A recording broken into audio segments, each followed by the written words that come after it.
Alright, what's up everybody? It is a Blue Drake, and today I wanted to talk about something that is very disconcerting. It's very frustrating. It's an issue that I have been afraid of over the past couple of years, and that I've been growing more and more afraid of um, over time. And the implications of this are much larger than this specific situation. And the fact that this is happening means that these kinds of things and these things that I've been afraid of are probably happening much more often and are going to progress much faster than I originally anticipated. And today, what we're going to be talking about is we're going to be talking about Unity's recent change to their terms of service uh, that specifically make using cloud-based games built on SpatialOS a breach of those terms of service that were recently changed, which effectively makes using SpatialOS in video games powered by Unity illegal. And if you're interested in reading the full article, I'll link it down in the comments below. And there's obviously a lot more articles about this. I woke up with like 50 messages from all sorts of different people linking to all of the different articles because this is obviously a big deal. This is not a small situation. Um, and this is a very scary thing. And this is the kind of stuff that I've had suspicions and I've had frustrations in the past where I sometimes will predict something like this happening. Not this specifically, but these kinds of actions. And I really just want to believe that they're not going to happen. But in the back of my mind, I'm always like, okay, I have to be prepared for this to happen. And when it does happen, it's a mixed bag. It's like I'm happy that I kind of like was suspicious of something like this happening, and that I was mentally preparing myself for it. And at the same time, I'm also really frustrated that things like this continue happening and just kind of like destroy my faith in humanity. But let's just kind of start from the beginning. Recently, Unity has made a change to their terms of service on December 5th that are specifically disallowing solutions, network solutions such as spatial in their game. This has not been like an ongoing thing where, oh, they've finally figured out that it's breaching terms of service or something like that. This was a change that was recently made that specifically bar Improbable from using their service and their networking solution with Unity. Um, and first, let's talk about what this means. And then, more importantly, let's talk about the reasons why I think this is happening. And the reasons why I think this is happening are the reasons that I find most disconcerting. The first thing, of course, is for some reason Unity has taken a really aggressive stance on this so far. Whether they backpedal or whether they change the terms of service again to actually allow these kinds of things, that remains to be seen. Maybe in the next couple of days they will do so. But as of now, that does not seem to be the case. This is a very aggressive stance, and it appears to be specifically against Improbable and specifically against SpatialOS. This wasn't like, oh, we made a terms of service change and we accidentally like ousted them. I guess maybe there's a chance for that, but Unity has allegedly specifically clarified the situation and doubled down, saying, "Oh yeah, no, absolutely Improbable can't use SpatialOS with our games." Um, and this puts all games that use SpatialOS and Unity in jeopardy. The ones that are already up, like Worlds Adrift, and a couple of other games that I actually didn't know about. I believe one of them was called Lazarus. They're currently at risk where they can be taken down. So Unity could send them a cease and desist and have them cease all development with SpatialOS and to take all of their servers offline today. So that is one potential consequence that could happen. As of yet, there's been no takedown notices that I've heard of, but this has only been like 24 hours of this kind of like being announced that this is happening, and it would make sense that they would over time go after these studios and tell them to take their servers offline. And then another thing, obviously, is all games that were in the process of being developed with SpatialOS are being asked to cease development if they're using Unity. And this really undermines not just projects that use SpatialOS. This is a lot bigger than just SpatialOS and just Unity. So we've talked about the what. We've talked about the what happens. Let's talk about the why. Let's talk about my suspicions of why this is happening. And this is what makes this so disconcerting for me. This is the part that's actually scary. Now, Unity is a great engine. It's free, the accessibility is very low, and because it's free and the accessibility is very low, there's a lot of people that use it. A massive amount, hundreds of thousands, millions potentially of active users who use Unity for their games and develop products within Unity. Now, Unity still obviously needs to make money, and one of the ways that it does this, that it's been increasing over the past many months, is its surrounding infrastructure that is paid for. Like the main engine is obviously free, but there's a lot of other things offered by Unity that, if you pay for, will make using Unity either easier or better. It's really it's we kind of call Unity, it's like the free to play engine. It's like a free to play game, but it's an engine. They get you because it's free and it's easy to use. But then when you actually start using it, you start realizing, oh, okay, so there's all these other paid services, and if you want to really get the full experience, and if you really want to make your life easier, then usually paying for those services is the best way to go. And they make sure that it's the best way to go. And that's the problem. For instance, one of the things recently is you'll have noticed that Unity has been pushing their repository service, Unity Collab. And Unity Collab is an integrated development environment that's an alternative to Perforce. It's an alternative to Git. It's an alternative to SVN, but it is hosted by Unity itself. And in order to use it, you have to pay Unity monthly in order to have access to this Unity Collab tool. And the thing is that because Unity Collab is made by Unity, and because Unity is made by Unity, Unity and Unity Collab work together much more seamlessly than Unity and potentially other third-party repository or development environment tools. And sometimes you have to wonder if Unity doesn't really go out of their way to make it so Unity Collab works with Unity better than other tools, or if anything, actually makes it so Unity doesn't work very well with other tools in order to incentivize people to use their own in-house solutions. And that is where I am becoming very concerned. Because even though Unity has recently announced this change to their terms of service, which specifically include banning anything that runs Unity runtime on a cloud or remote server, or anything that uses managed services running on cloud infrastructure.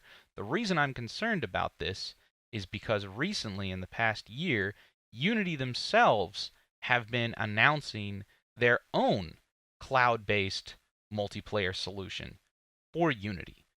Previously, they had Unet, which was bad. It wasn't that great.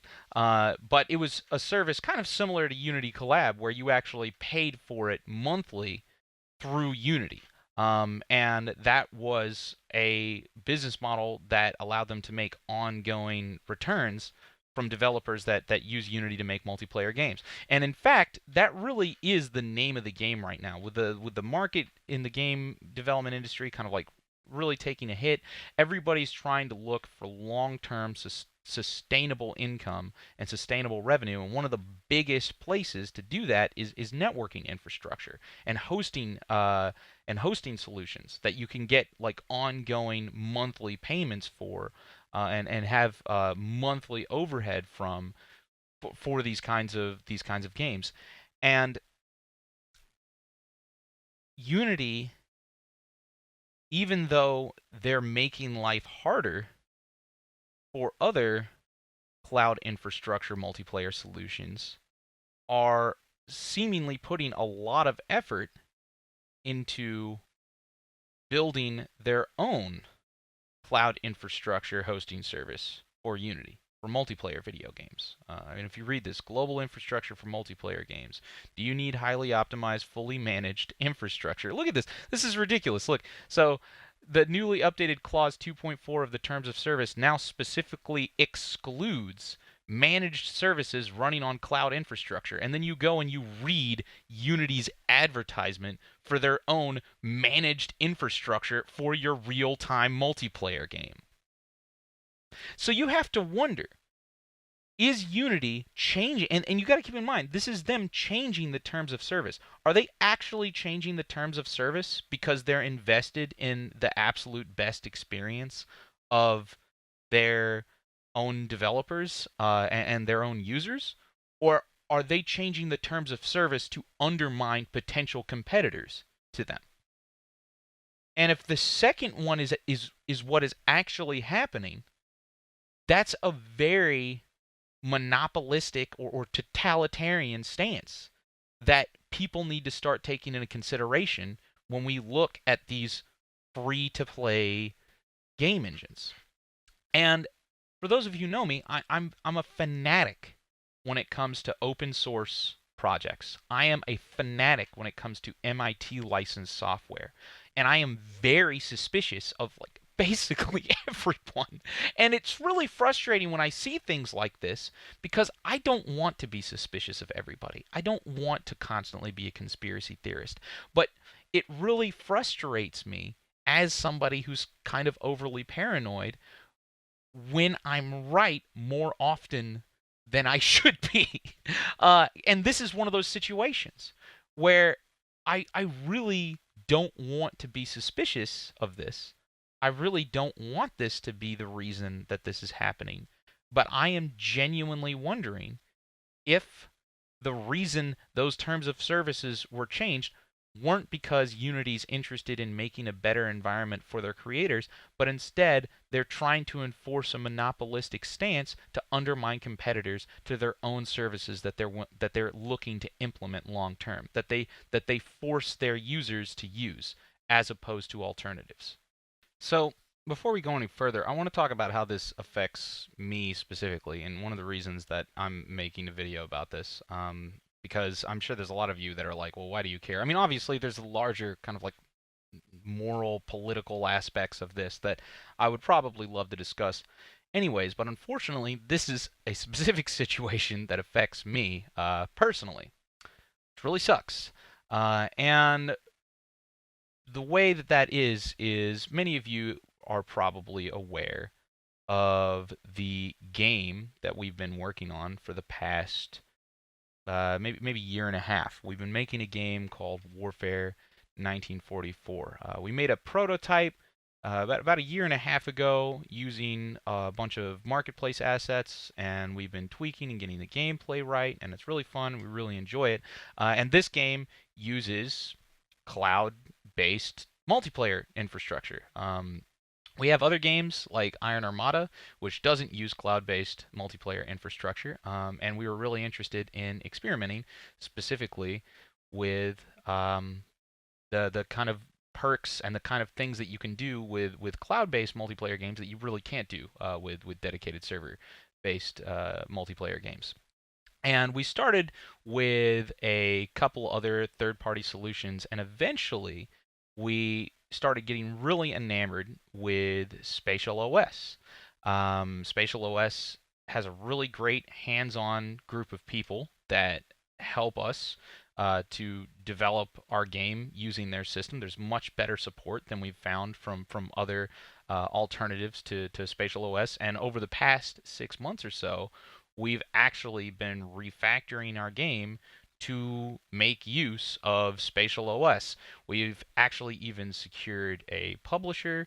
We got funding to go through and to replace all of our marketplace assets. In fact, this was something I was really excited I was going to make an announcement about recently. We've actually been going through the entire game, replacing everything with our own new art style that we've been developing. And I'm actually really excited specifically about how we've been doing it, because what we ultimately ended up doing was taking our art team from Iron Armada and working with them and teaching them how to work with Blender and work with Substance Painter and figure out how to manage UVs, so we could take that same pixel art style and we could create three-dimensional assets that have the same kind of like pixel art style as our other game,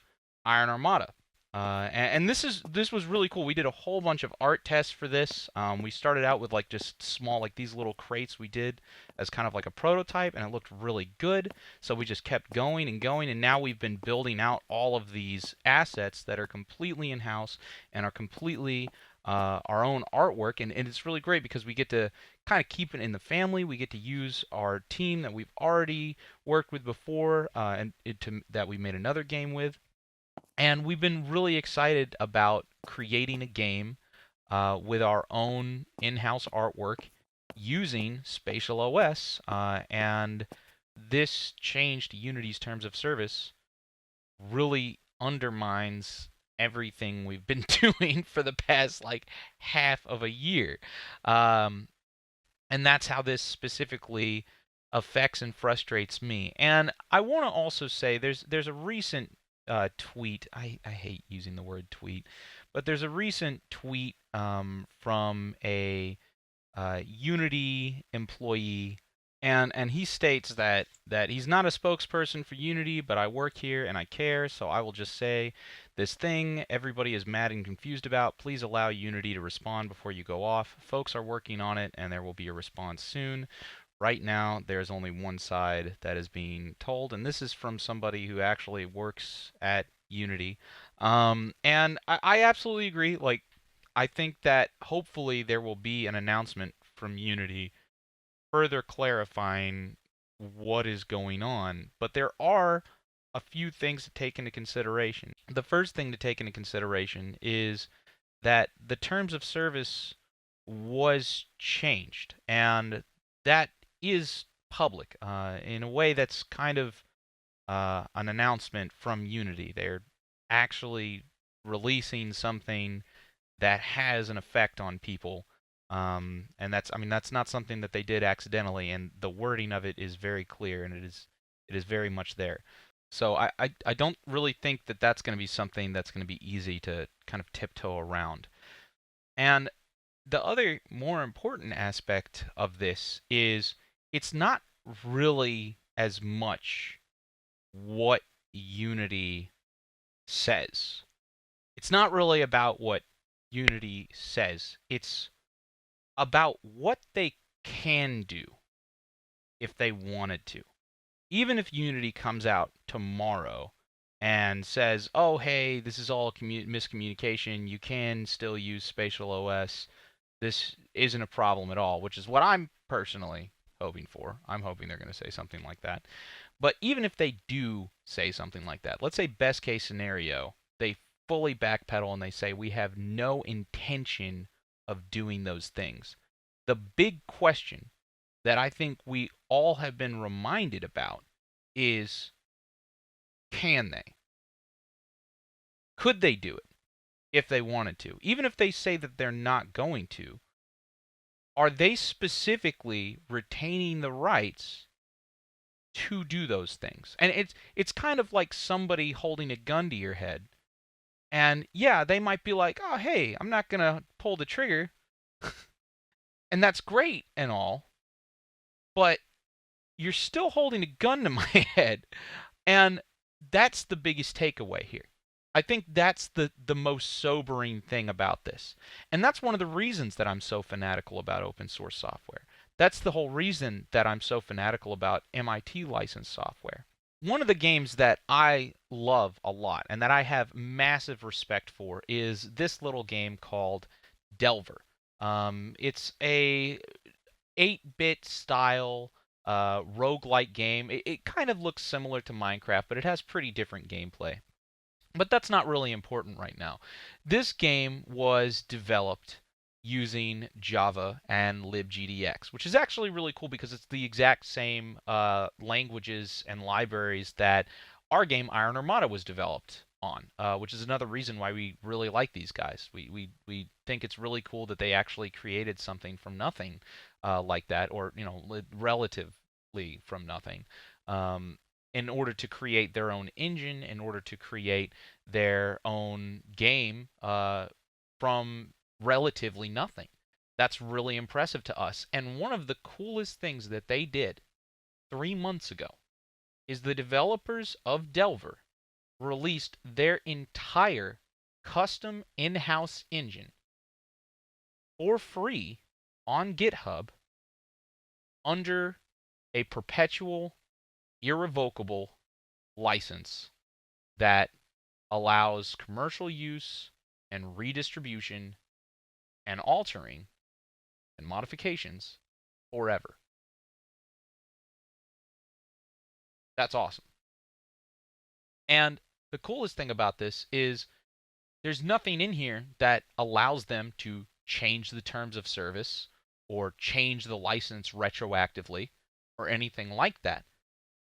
This is a game engine that they have made. Seriously, I will link this in the comments. Go check this out. It's really cool. I can't believe that they've done this.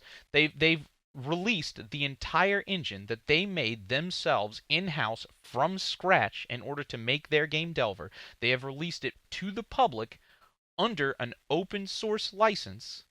They have done that for free. That's amazing. That's incredible. This is some of the coolest shit I have ever seen people do in my life. And I wish that they would get more credit for these kinds of things. I wish people would pay attention to these kinds of people more often. With that all said, I am kind of saddened by this situation. I am kind of frustrated with it. We were building a game using SpatialOS that was actually getting really good momentum, and we're going to continue developing it in the hopes that this is all just a massive miscommunication and that this is going to be resolved in the next couple of days.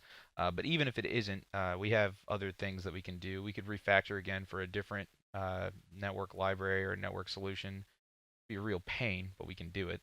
And the biggest takeaway I think I want everybody to have from this video, because I know there's probably going to be some people that are going to say like, oh, hey, wait for Unity to respond, or like, oh, maybe this is, people are over-exaggerating or overreacting. I really don't think they are, because I think that this is another instance that should remind all of us that we're not really in control. We're not really in control, and there's a lot of really great free products out there, like Unity and Unreal Engine 4 and all of these really cool tools and all of these really cool things that are free, but are they really free? Or are you giving something else up that you don't even realize? Are you paying some other way? And that's something that I think everybody needs to start thinking about. That's the next evolution of the game development industry, in my opinion, in order for these game developers, in order for these studios to have true independence, to have true security, you're going to have to start taking into consideration the legal liabilities that you have based on the tools that you're using. You're going to have to start taking into consideration the dependencies that you have and the vulnerabilities that you create yourself, both technically and legally, because of the infrastructure that you use, or the services that you use, or the companies that you make yourself rely on, and the way that they use those license agreements and those terms of service agreements that they don't have to have, that don't have to exist. You need to take that into consideration. A lot of people are just like, oh, well, that's always going to happen. Not necessarily. And in a lot of cases, your success as a studio is going to depend on your mitigation of those legal vulnerabilities and of those dependencies that can be used to exploit you. And that's just a sad reality. Because when you look at this, I want you to look at this. When you look at this engine, Delvar, is it as capable as Unity? Is it as capable as Unreal Engine 4 or all of these other tools or other things that you could potentially use? Very likely not. But is it going to undermine you legally? Is it going to give you dependencies or vulnerabilities that can be exploited? Is it going to make you open to those kinds of problems? Absolutely not. And that is a trade-off that is going to start becoming a increasingly prominent and important decision that developers are going to have to start making. Because I'm going to be honest, Delvar is a great game. Look at this game. Delvar is a great game. I guarantee you that somebody could make a successful game using this engine. Doesn't matter if it's not as capable as Unity. Doesn't matter if it's not as capable as Unreal Engine 4. Could you take this and make something fun out of it? If you can, then you might just have an advantage over somebody else that uses a more advanced tool or a more advanced engine, but open themselves up to massive liabilities or vulnerabilities based on the seemingly superfluous political issues that come with using those tool sets and using those engines. It's a hard decision, but it's an important topic that I think people should be talking about more. So that's basically it from me. Basically wanted to make this video. I really do support SpatialOS. I am waiting to figure out what Unity says, but if Unity says anything other than this is a massive miscommunication and we fully support SpatialOS's ability to run their business independently and to build upon Unity as the free and open framework that it is, that we encourage people to push the boundaries of and to do amazing things. I mean, if they say anything other than that, it's going to be very hard for me to support their decision. I really do like SpatialOS. I like the team that's been making it. I think that the people who work on it are very genuine, and I think they also love what they do. I think they believe in the product and they believe in the business model in the same way that I believe in the product and I believe in the business model. And one of the things that I'm worried about is because I think SpatialOS is such a viable idea, and because I think it will be such a successful business model, especially in the climate that we're currently in, I foresee eventually a lot of people attempting to copy SpatialOS's business model. And that's not necessarily a bad thing. Competition's always good, but it also makes you wonder, since SpatialOS is opening themselves up to vulnerabilities, since they're partnering with people and companies and engines and tool sets that they're now going to be subject to those tool sets licenses in terms of service, it makes you wonder if that's not also going to open them up to exploitation to companies that want to monopolize that business model. And that flies in the face of everything I believe in. I really think that it also flies in the face of what Unity stands for. I mean, it's literally called Unity. It's supposed to be something where everyone can come together and everyone can push the boundaries of what we thought was possible in game development. And I feel like if Unity supports anything other than that, then they've lost the way. So we'll see what they say. Hopefully, hopefully this blows over somehow. If not, then I do intend to continue finding ways to develop Warfare 1944 and all of our other games that I really believe in. And I also intend to continue supporting SpatialOS because Unity isn't the only game engine in the world. There's many other opportunities. There's many other options. In fact, SpatialOS also has an API for integrating into Java-based games, of which Delvar is one. So theoretically, you could actually network Delvar's engine and then create a integration with SpatialOS for it. That is definitely an interesting opportunity that I think would be really, really cool. So no matter how this goes down, I intend to continue supporting SpatialOS, and also I would love to continue making games in Unity because Unity is a really cool tool, and you don't even necessarily have to make multiplayer games in Unity to make a good game. But at the same time, I do really want to continue focusing on tools and open source and MIT licensed software outside of Unity that even the playing field, and hopefully provide more alternatives for developers in order to continue developing games without making themselves dependent or vulnerable to some of these problematic realities of people that can change.